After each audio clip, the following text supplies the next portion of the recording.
What's up guys, my name is Ace, and today's going to be a fairly quick video. I just wanted to do a recap on all of the things from the Modern Warfare 3 beta that have been acknowledged by Sledgehammer Games, and therefore that we can expect fixes to. Many of these things I've at least briefly touched on in some previous videos, but I'm still seeing a lot of comments and getting a lot of questions about things that have already been confirmed, and I just wanted to make sure you guys were up to date with this. Now, one of the reasons I held off on this is I was hoping at some point this week, with the closing of the beta, we would get a blog post from Sledgehammer that just sort of outlines the things that they're still tracking and working on between beta and launch. Now, perhaps that blog post will still come at some point between now and launch, but since we didn't get it this week, now we'll just do a recap of everything that they have acknowledged at least, that we can expect to see either improvements for or full-on fixes to. And let's start this off with the big one that unfortunately we don't have any specifics on as far as how they're planning on approaching things, but this is spawns.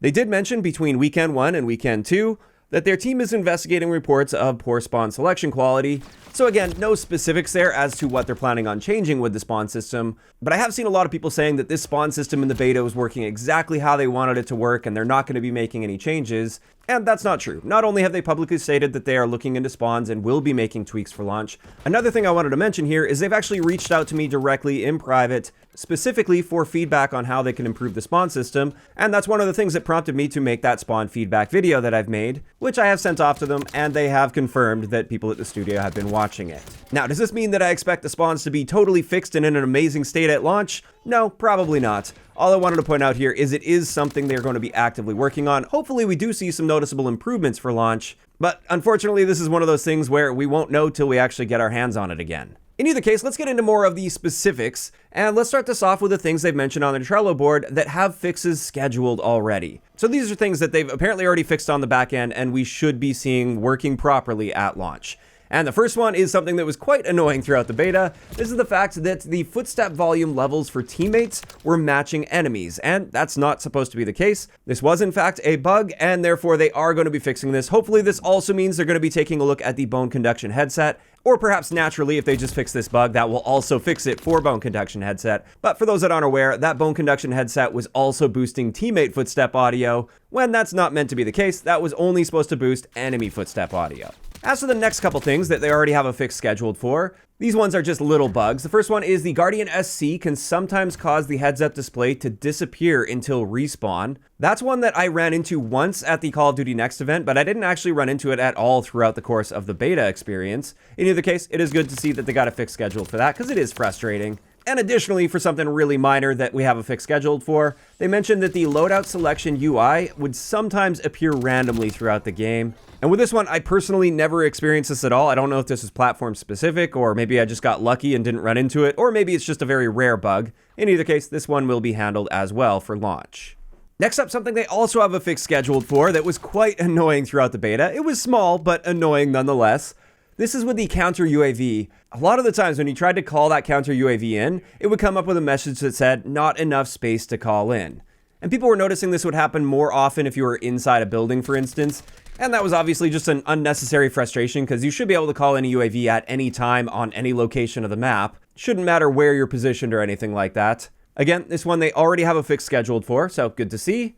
After that, we have something that's just listed as investigating currently on the Trello board, so no guarantee this will be fixed for launch, although I suspect they'll probably get on top of it. With this, the ACS field upgrade, which is the one that you can throw on an objective, like a domination flag for instance, and it will capture that flag for you, it was actually not always working properly. In many cases, it was not actually capturing objectives when it was meant to be doing that. So since that bug is something that affects the core functionality of a piece of equipment, it's likely they'll get on top of this for launch, because it would be a little bit strange if they launched the game with this bug still present and this new item still not working properly. And then finally, for the issues that they've acknowledged officially on their Trello board, this is the missing announcer voice lines for enemy UAV activation. That's something that definitely would have been nice to have throughout the beta. You were never informed through audio cues, at least, that the enemy team called a UAV in, which is the primary source of that. Of course, it was still popping up on the top right corner of the screen, but that's something that's really easy to miss, especially if that pops up while you're in the middle of a gunfight or a tense situation. It's super easy to miss that, whereas the voice lines are much easier to catch at any given point.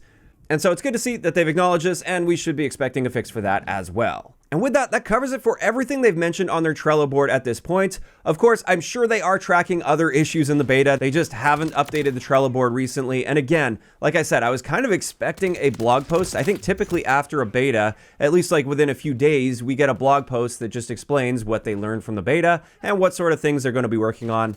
Hopefully we will be getting a blog post like that at some point next week. One last thing I wanted to point out here from the Trello that it just seemed like a lot of people missed out on, since I'm still seeing plenty of comments from people saying that they didn't like the fact that the BAS-B, or the SIG MCX Spear, had broken hit detection. That was actually fixed partway through the second weekend of the beta, and that's why you actually see in many of my gameplays I'm using that gun, because it turned out to be incredible once they fixed that hit detection issue. I actually think it was right up there with the ACR or MCW in the game.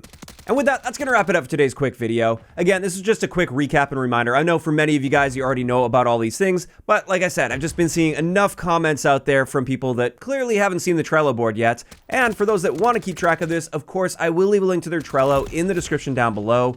Hopefully they keep that updated nicely throughout the year. And this is where I'm curious to hear from you guys in those comments down below. How are you guys feeling about the fixes that they've already got scheduled or things that they've acknowledged in the game? Do you think that if they take care of all of these things before launch, that the game will at least be in a pretty decent state for launch? Or do you think more is needed? Were there any other like bugs or clear issues with the game that they haven't acknowledged yet that you hope that they'll be able to take care of before the launch of the game? If you enjoyed this one, a like rating is always appreciated, and don't forget to subscribe for more if you haven't already. I'll talk to you guys next time.